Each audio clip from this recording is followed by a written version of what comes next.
She conjures up all of the dark spirits that she has access to, and she puts on the curse of a lifetime.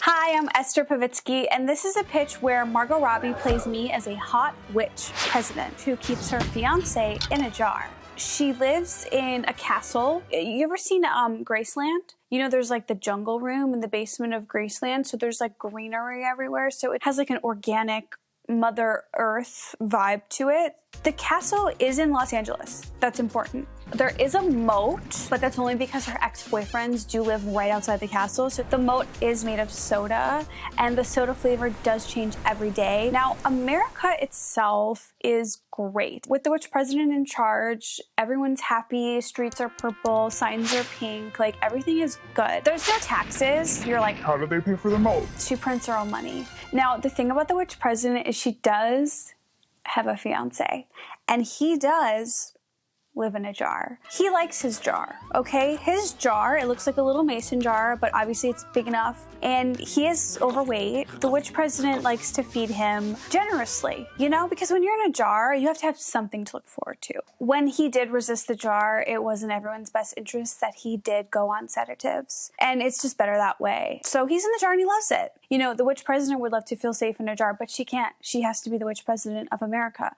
And so she has press conferences, photo shoots. Oh my God, she has so many photo shoots. The witch president is on the cover of Vogue. She's just like printing money for soda moats. Everything is great. People are happy until something really, really bad happens. The fiance gets a text message from his ex,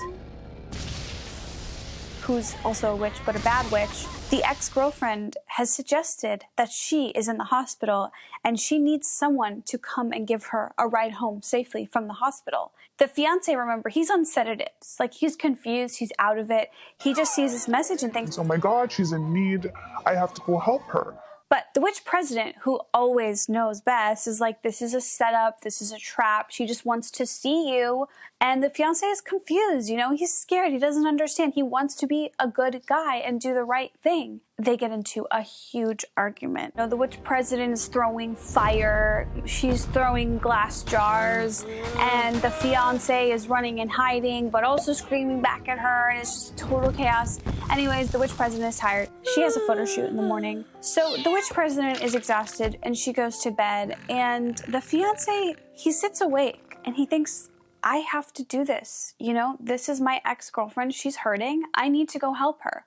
So he crawls up the walls of his jar. He unscrews the lid. He drives out past the moat. He drives a Barbie car, because all cars are like that now. And when he arrives, it is not a hospital, and she is not sick. It's a romantic dinner set up on the Santa Monica Pier with meatballs and spaghetti and wine.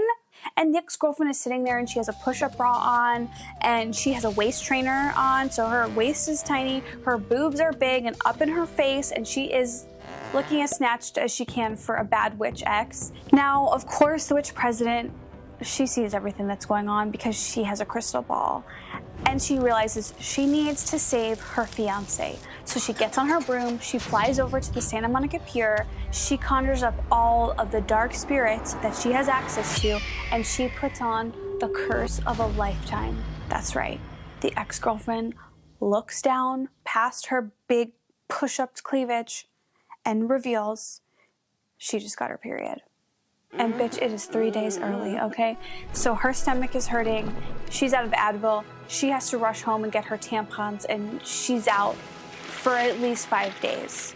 So the fiancé hops on the witch president's broom, and it's one of those really quiet rides home where no one really knows what to say or if you should make eye contact or touch each other's hands. Until finally, the fiancé does the right thing, and he apologizes. So much so that the witch president has no choice but to accept the apology and take him back. The witch president lays the fiancé to rest in his grave. No, I'm just kidding, in his jar, and everything's fine. Everyone lives really happily ever after with soft, beautiful skin and a happy relationship. I think the moral of the story here is, guys, listen to your girlfriends, okay? They just want you to be safe and happy. And girls, keep your guys sedated, okay? They're much more easier to micromanage that way.